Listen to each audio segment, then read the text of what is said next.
বন্ধুরা এখন কিচেনে চলে এসেছি। এখন বাজে 11টা। দুপুরে রান্না করব। কি রান্না করি তোমাদেরকে দেখাবো। দেখো, রান্না করব মসুরের ডাল।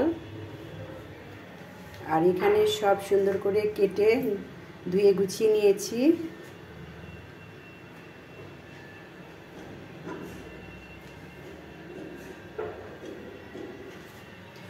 রান্না করব বাঁধাকপির ঘন্ট, এই যে রুই মাছের মাথা দিয়ে। আর এখানে আছে আলু ঝুরি, এটা এই ছোট মাছ দিয়ে রান্না করব, হাতে মেখে রান্না করব। আর এখানে নিয়েছি করলা আলু ভাজি, অনেকে উচ্ছেও বলে কিন্তু আমি করলা বলি। আর এখানে নিয়েছি টমেটো কুচি, পেঁয়াজ কুচি আর কাঁচামরিচ চিড়ে নিয়েছি। এখানে ডাল সম্বরার জন্য ঝুরি করে পেঁয়াজ নিয়েছি। তোমরা পাশে থাকো, দেখাবো কি রান্না করলাম। ডাল সিদ্ধ হয়ে গেছে। এখন ডালটা ঢেলে নেব, নিয়ে সম্বরা দেব।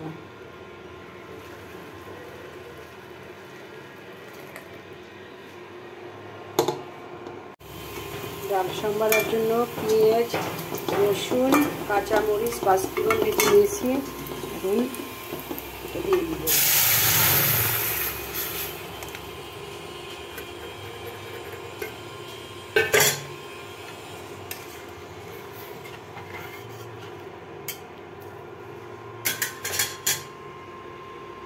অল্প করে টমেটো কুচি দিলাম।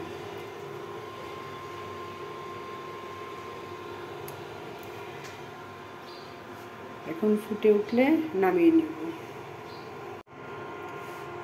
কড়াইটা পরিষ্কার করে নিয়েছি। কড়াইটা গরম হয়ে গেছে। এখন দিব সরিষার তেল, দিয়ে মাছগুলো ভেজে নেব।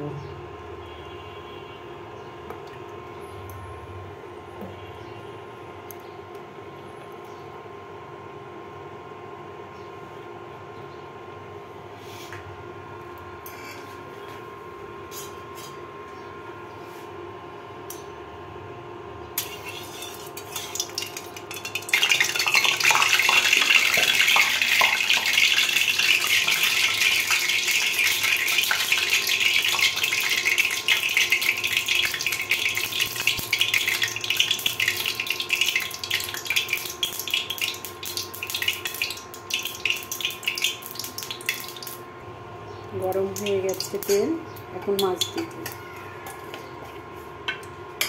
এখন মাছ ছেড়ে দিব।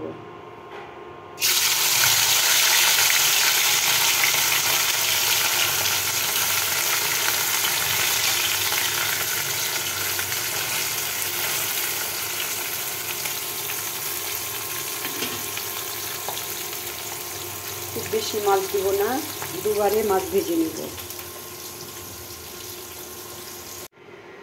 মাছ ভাজাগুলো হয়ে গেছে। এখন কড়াইয়ের যে তেল আছে, এই তেলের মধ্যে মাখা চচ্চড়িটা দিয়ে দিব।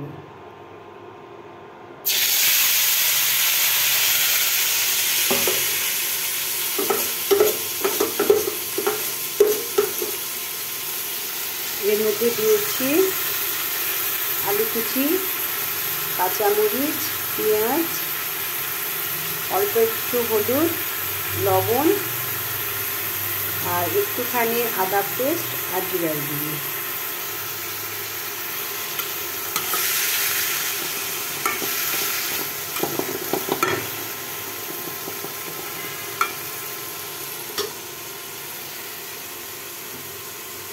এখন একটু টমেটো দিয়ে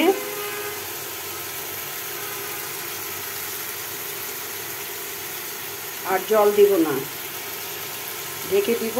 এতেই নামানোর সময় মাছ দিব, এতেই চচ্চড়ি হয়ে যাবে। হাতে মাখানো চচ্চড়ি রান্না কমপ্লিট। এখন নামিয়ে নিল। আলু করলা ভাজি হয়ে গেছে, এখন নামিয়ে নেব। এখন রান্না করব বাঁধাকপির ঘন্ট। কড়াইয়ে তেল দিয়েছি, এখন দেব একটু ফোড়ন, এর মধ্যে একটু দিয়েছি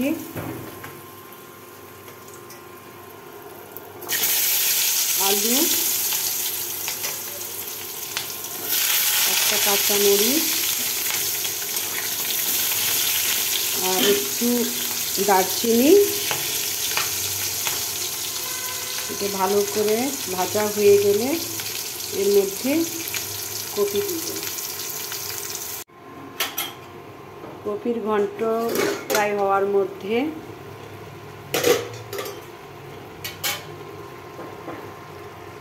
আর একটু পর এটাও হয়ে যাবে রান্না।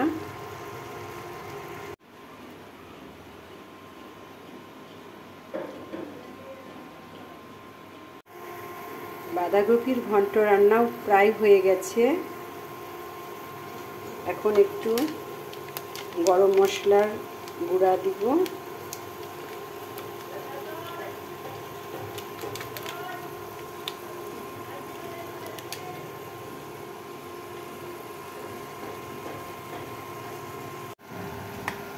আর একটু ঘি দিব।